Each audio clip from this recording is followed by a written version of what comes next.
Hi, it's Polly Mertens, Get Busy Thriving. Anytime I find myself coaching people within the same 24 hours and saying the same things, I'm like, okay, I need to do a video. So that's where this video is coming from. The same thing I said to two coaching clients in the last 24 hours, I'm going to say and share here with you. So hopefully this will help support more people. As a habit and success coach, especially working with people with deep addiction, I work a lot with helping people overcome those little trigger moments and the big ones, the big hairy messes that we get ourselves into from years and decades of driving our brain in the same groove and creating patterns, behaviors. A lot of the work that I do is around eating disorders. So those urges and those triggered moments of overeating when you don't think you want to, or grabbing snacks when you're not hungry. What was the other one? Oh, a client has, eating just whenever they get in the car, things like that. So what I want to share is like two things that I commonly see in the world of habit, right? So there's, first of all, as described in Charles Duhigg, I think that's how you say his name, The Power of Habit, famous book on habits. He talks about three things, right? So it's like a three-step process. First step is a trigger. Like something triggers you, there's a cue, Pavlov's bell, the Pavlov dog story where the bell rings. And then there's a routine in the middle. So you get the cue or a trigger, there's a routine, a behavior pattern, something happens. You do or don't do something you feel compelled to. And then the reward is the third step. So again, trigger, routine, reward, or payoff. And I'll talk in a minute about the different kinds. So the classic Pavlov dog, right? The dog himself, if you don't know the story, so he'd ring a bell, experimenter would ring a bell and show some savory food. So the dog would salivate, right? Ring a bell, show some savory food, dog would salivate. And this happened over, days, weeks, months, not like all in like a minute, but to speed it up. And then he would just ring a bell and the dog would salivate, right? So that's behavior caused by a trigger. So when a client tells me, oh, well, I get in my car and then I just start eating and I'm not even hungry, or I just eat all the time at the same day, or I come home and I'm alone and I just want to have a glass of wine or something like that. So that's like that Pavlov's dog moment, right? Like those are very conditioned responses, patterns that due to a lot of external cues, due to a lot of subconscious conditioning that you do to your brain, like you do it over and over and you tell yourself, oh, this is good. Especially because, let's say for that person who has the reward, the payoff of they get the food because they've been hungry all day, they get in the car, long day, okay, food, feel better, right? Like, so like very primal survival kind of thing. It takes care of that.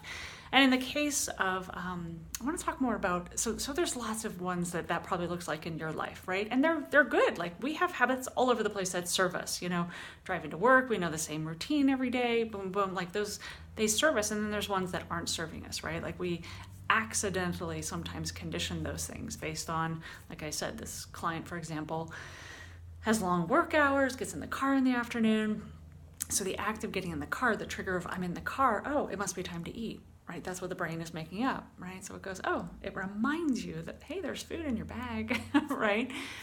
Alternatively, and I think this mostly is more of what those upsetting moments look like for people. So that, let me come back to this in a moment. I was going to say, like, there's a lot of advice out there about how to replace those habits. They say you don't stop a habit, you replace it, and I'll talk about that in just a moment. So the other type of habit that I wanted to talk about, or the other type of experience when habits show up, there's some, like I usually coach people and I say, well, notice if you've just got like that Pavlov's dog kind of moment, like it's just a pattern. It's like, I've just been doing it for so long, it's like that. And the other one is there's something underneath it, right? Like, perhaps it's not necessarily always triggered at the same time or in the same place or something. And what may be underneath it most likely is an emotion, right? And it's an emotion needing to be felt. So when Pavlov rang the bell for his dog, it wasn't the dog was emotionally upset and the food, made him feel better. He was hungry, like it was a survival one.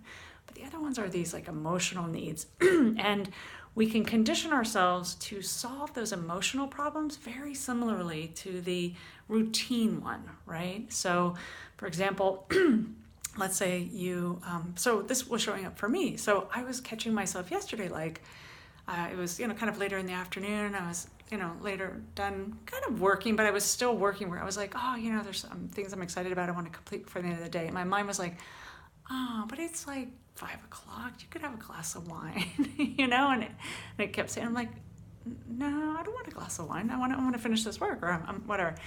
And what I realized as I sat there with that thought and that experience of, okay, habit coach, hello, like here's a prompting from my brain, and I just sat with it for a moment, and what I realized is there was an underlying emotion that was wanting to be felt, and what my brain was realizing a little bit from external cues, from like the time of day, things like that, but also from internal. Like I'd been working pretty hardcore. I was just like working all day long, not taking any breaks. I don't remember. So my brain was like, oh, like my body, my brain, the emotional was like, oh, just relax for a minute, right? So like there was this need underlying it for chill out, like calm down, cool off, take a break, come back to it, something, right? And so my brain reminded me, oh yeah, when you have a glass of wine, you usually have your feet up and you're relaxing and you're not working, and that feels really good. So why don't you go do that thing? Because that will help relieve that the cue, the emotional cue that I was getting. Let's say that I wouldn't say the emotional cue. I wasn't paying attention to the emotional cues my body was signaling, like the mental fatigue, physical fatigue, if you will. And the emotion of like working so hard. I'm not even present right now to necessarily what the emotion was, but there was probably some longing for greater ease or calm or something like that. So my brain, in all its wisdom, trying to help me get out of that discomfort, mental, emotional discomfort, said, oh, when she drinks wine, she usually has her feet up, and that the payoff that she gets is ease and relaxed feelings and stuff like that, like chemically, physically in her body. So you can very much see the pattern there. So when something like that shows up, so I bring that up. So, let's call it the after work moment, right? Where it's like, oh, you come home from work, or it's after work, and maybe you walk into an empty house, and your instinct or your pattern, let's say, it's not even instinct, sorry, your pattern is glass of wine, piece of food, something like that. Ask yourself, have I just conditioned myself for that? Have I just conditioned this brain of mine? And is there something underneath it? Is there an emotion? Like, what is it I'm trying to get? What emotional, physical, mental state am I trying to change, right? So I've got an emotional state, physical state that's uncomfortable, like the body's been under hours and hours and hours of work, and it wants to be in a place of more comfort, or wants to put me in a place of more comfort, more ease. So it in all its wisdom says, oh, go have a piece of food or have a glass of wine. So why I say all of that is I want to kind of talk about what a lot of people teach in habit replacement, right? Habit replacement is, oh, just do that something else, right? Like anything else, right? Like sitting with it, or go for a walk, or clean something, or think about something, or 10 deep breaths, or whatever. So I would say in the moment that you notice you're in like pattern one, which is Pavlov's dog, kind of like you're just habituated or something, you can often replace that very easily, or with some time, with some practice. You can replace those ones. Like you can do something else besides getting in the car and reaching for food, right? Like you can get in the car, turn on some music, feel good, something else, right? So that type of pattern you can replace with lots of different alternatives. And for people who have the pattern of like you walk in the kitchen and you just stand over the, you eat or something over the sink or something, you can replace those if they don't have that underlying urge. Now with the ones that have the emotional component going on, those I think you need to pay different attention to, because trying to replace those with, so let's say, for example, that I gave you with, I'm having this discomfortable long day of work, right? Or maybe it's a very high stress day of work and my body goes, let's feel better, let's relax, right? Like it wants to help me get out of that emotional state, wine, food, whatever it is. So traditional, blogging 101 or articles you'd find would say, well, just replace it. Like just go for a walk, or call a friend, or, clean your garage, or, any number of things. And it's like, well, you have to first recognize what's the emotional state and what's the state that you're wanting to be in, right? Like, so getting present, step one is like get present to what's the emotional state that this triggered behavior, this urge, this craving, this longing for wine, longing for food is being driven by. And then like recognizing it and going, okay, well, what's an alternative way that I can achieve that new state that I want to be in, right? So, like if I said to you, oh gosh, I had such a stressful day, angry at this person or upset about this or whatever. And it's like, oh, go clean your garage or like empty out that, whatever. Or, something that really won't put you in a better state. That's not what you're looking for. It's probably not going to be satisfying or serve you. So the next time it shows up, it's like, oh, clean your garage every time. No, that's not going to be it. So it's noticing things that can help with that muting of the state, like get yourself into a new state.